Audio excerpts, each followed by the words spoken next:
Today students we will learn about micro and macroeconomics. Our economics is divided into two parts. हमारी economics दो parts में divided है, micro and macro. First we will learn about microeconomics. पहले हम microeconomics के बारे में पढ़ेंगे. What is microeconomics? It is a study of individual economic unit of an economy such as consumers, producer, etc. It means micro में हम एक individual unit के बारे में पढ़ते हैं, सिर्फ एक सिंगल पर्सन के बारे में, सिर्फ कंज्यूमर मतलब जो चीज़ें यूज़ कर रहा है, प्रोड्यूसर मतलब जो गुड्स बना रहा है, ऐसे कोई भी जना जिसके बारे में हम इंडिविजुअली पढ़ रहे हैं उसको हम क्या बोलते हैं, micro economics. Second point for the micro economics is scope. Microeconomics is concerned with the determination of relative prices of goods. Microeconomics कहाँ कहाँ पे वर्क करता है, that is their area. We can say उसकी कितनी क्या क्या fields हैं. इन्होंने क्या बताया, determination of relative prices of goods. यहाँ पे relative word क्यों यूज़ किया गया, क्योंकि individual price of good को determine करता है माइक्रो इकोनॉमिक्स कि एक पर्टिकुलर कॉमोडिटी की क्या प्राइस होगी. Third one we will talk about tools.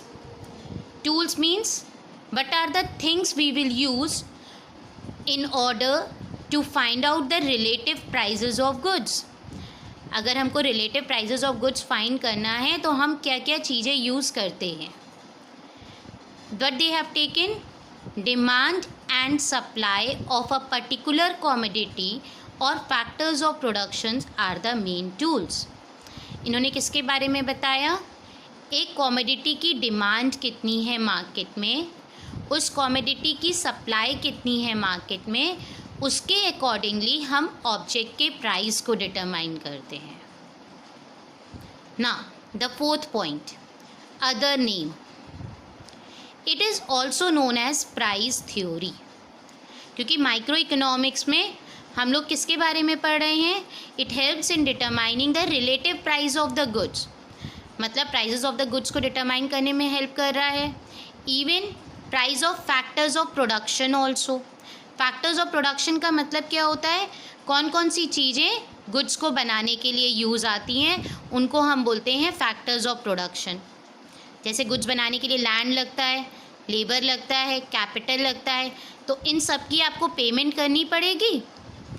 तो वो पेमेंट हमको डिटरमाइन करनी पड़ेगी, हम उसको कितना पे करें, वो हम किस में पढ़ते हैं, माइक्रो इकोनॉमिक्स में. That is why micro economics is also known as price theory. Now we will learn about macro economics. What is the meaning of macro economics. Macro means it is a study of economy as a whole and it aggregate such as national income, total consumption, etc. It means what? ये हमको पूरी economy के बारे में detail study बताता है.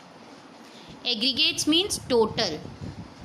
National income का meaning क्या होता है बेटा, जब हम एक इंडिविजुअल पर्सन की इनकम को डिटरमाइन करते हैं that we call it as personal income. But पूरी कंट्री में कई सारे लोग रहते हैं, कई सारी चीज़ें प्रोड्यूस होती हैं, उन सबकी इनकम होती है. जब हम उन सबकी इनकम को एडअप करते हैं, उनके प्रोडक्शंस को, तो हम क्या फाइंड करते हैं, national income. It means macro में हम कैसे पढ़ते हैं, for the whole economy. Second point for the macro is scope. It is concerned with the determination of aggregate output and general price level. Here he talks about aggregate. Aggregate means total output. Means यहाँ पे हमको ये नहीं बताएगा एक producer ने कितना cell किया है. It will tell you about the total production in an economy. The third point is tools. Aggregate demand and aggregate supply of all goods and services are the main tools. मतलब क्या हुआ, अगर हमको macro के बारे में पढ़ना है तो ये हमको इसमें क्या किस चीज़ को फाइंड आउट करना पड़ेगा, किसी भी पर्टिकुलर कॉमोडिटी की टोटल डिमांड क्या है, मतलब एक इंडिविजुअल पर्सन कितना डिमांड कर रहा है वो नहीं देखेंगे हम, मार्केट में टोटल कंज्यूमर्स कितने हैं, वो कितने गुड्स को डिमांड कर रहे हैं। एग्रीगेट सप्लाई का भी मीनिंग सेम है, मतलब एक इंडिविजुअल प्रोड्यूसर कितना सेल कर रहा है हम वो नहीं देखेंगे, सारे प्रोड्यूसर्स मिलके कितनी कॉमोडिटी मार्केट में सप्लाई कर रहे हैं हम उसको इंक्लूड करेंगे। The fourth one is other name. Macroeconomics is also known as income and employment theory. मतलब इसको हमारा दूसरा नाम क्या है, इनकम एंड एम्प्लॉयमेंट थ्योरी, क्योंकि यहाँ पे हम टोटल नेशनल इनकम की बात कर रहे हैं। We are talking about the national income, that is the total income. Employment theory they talked about because they are not talking about the individual person is employed or not. यहाँ पे ये उसकी बात नहीं करता कि एक पर्टिकुलर पर्सन एम्प्लॉय है या नहीं ही है, ये किसके बारे में बात करता है, पूरी इकोनॉमी में कितने लोगों को जॉब मिला हुआ है और कितने लोगों को जॉब नहीं मिला। Now we will learn about economic activities and non-economic activities. What is the meaning of economic activities? All those activities which are concerned with money and wealth are called economic activities. It means वो सारी activities जो किसके relate हो, money के, that is related to money, we call that activities as economic activities. Second one is types. Production, consumption, distribution and exchange are the main types of economic activities. As we all know, when we do the production, we have to get the things, we have to take the factors of production. To produce the goods, we have to buy the raw material. To buy the raw material, you have to purchase it. Raw material खरीदने के लिए हमको purchase करना पड़ रहा है, तभी तो हम गुड्स बनाएंगे, मतलब आपने उसके लिए मनी स्पेंड किया। In the same way consumption also, अगर किसी गुड्स को आपको यूज़ करना है, consumption means we are using that commodity, अगर किसी कॉमोडिटी को आपको यूज़ करना है उसके लिए भी हम क्या करते हैं, मनी पे करेंगे, तभी तो वो कॉमोडिटी आप खरीदोगे।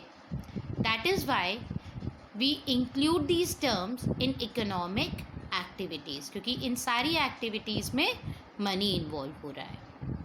We can say these are the examples also for the economic activities. Now purpose, क्यों हम economic activities करते हैं? These activities are done to satisfy a material needs. Material needs मतलब आप goods को खरीद पाओ, अपनी सेटिस्फैक्शन को पूरा कर पाओ। बिना पैसे के हम सेटिस्फैक्शन पूरा नहीं कर सकते। That is why the purpose of economic activities is to satisfy a material needs. The last one is scope. It take place either between the employer and employee or between the supplier and the consumer. It means economic activities किस किस के बीच में होती है? Employer और employee के बीच में होती है। अगर एम्प्लॉयर और एम्प्लॉय एक दूसरे को पेमेंट्स पे करते हैं, एक जना सर्विस देता है, एक जना उसके बदले में उसको पे करता है, तो यहाँ मनी आया कि नहीं आया? Between the supplier and the consumer. Supplier मतलब शॉपकीपर अगर हम मान लें, और हम कंज्यूमर हैं, हम गुड्स खरीदने जा रहे हैं, तो हमको पैसे पे करने हैं कि नहीं करने? वी हैव टू पे the money. It means all these things which took place, they all involve money. That is why we included it in economic activities. It is clear what is economic activities? Now we will study about non-economic activities. Non-economic means it refers to those activities which have no economic aspect और are not concern with money और wealth. वो सारी activities जहाँ पे money involve ना हो रहा हो उसको हम क्या कहेंगे? Non economic activities. We have given the types. It can be divided into social, political or the religious etc. Means कोई हम सोशल एक्टिविटी कर रहे हैं या पॉलिटिकल एक्टिविटी कर रहे हैं या हम कोई रिलीजियस एक्टिविटी कर रहे हैं, इसके लिए आपको पैसे पे नहीं करने. यू डिडंट हैव टू पे the money for that. It means it will come under the non economic activities. Why we will do the non-economic activities? That is the purpose of that. Some activities are done to get a mental or psychological satisfaction. Mental or psychological satisfaction which you will get not only because of money, for some other activities also. If you help someone, you will get some type of satisfaction or not. हमको बहुत अच्छा लगता है, we feel very good. तो that type of activities were come under the non economic activities and that is why but we get over there psychological satisfaction. We have included it in non-economic activities. Now, scope. These activities generally take place between family members or between the social workers. हम अपने family members के लिए काम करते हैं एक दूसरे के लिए. उसमें क्या मनी इन्वॉल्व होता है? नो. सोशल वर्कर्स हैं, वो लोग काम कर रहे हैं लोगों के लिए, उसमें मनी इन्वॉल्व होगा? No. That is why these activities are come under the term of non economic activities. Thank you students. Students, now we will learn the last topic of this chapter, main sectors of Indian economy. हमारी Indian economy 3 parts में divided है. It is divided into 3 parts: primary sector, secondary sector and tertiary sector. First one is primary sector. It consist of agriculture, animal husbandry, dairy, poultry, forestry, fisheries. In this sector of the economy, goods are produced by exploiting economy natural resources. For example, production of agriculture commodities. Primary sector को हम agriculture sector भी कहते हैं और primary sector में हम क्या करते हैं? Exploitation of natural resources. कोई भी एक्टिविटीज़ जिसमें एक्सप्लॉयटेशन ऑफ नेचुरल रिसोर्सेज होगा उसको हम किस में इंक्लूड करेंगे? प्राइमरी सेक्टर में. See, we have taken the example poultry farming also, forestry also and fisheries also. Now, second one is secondary sector. It includes all those activities which produce various goods with the help of raw material produced in the primary sector. Industrial sector is the main constituent of this sector.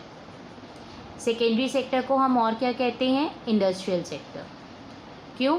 क्योंकि इसके अंदर हम include करते हैं production of goods from raw material to finish product. यहाँ पे हम production कर रहे हैं रॉ मटेरियल से फिनिश प्रोडक्ट पे, और वो कहाँ होता है? इंडस्ट्रीज़ में. तो all the things related to manufacturing and construction, सारी चीज़ें किसके रिलेटेड? मैन्युफैक्चरिंग और कंस्ट्रक्शन के रिलेटेड किसके अंडर में आएंगी?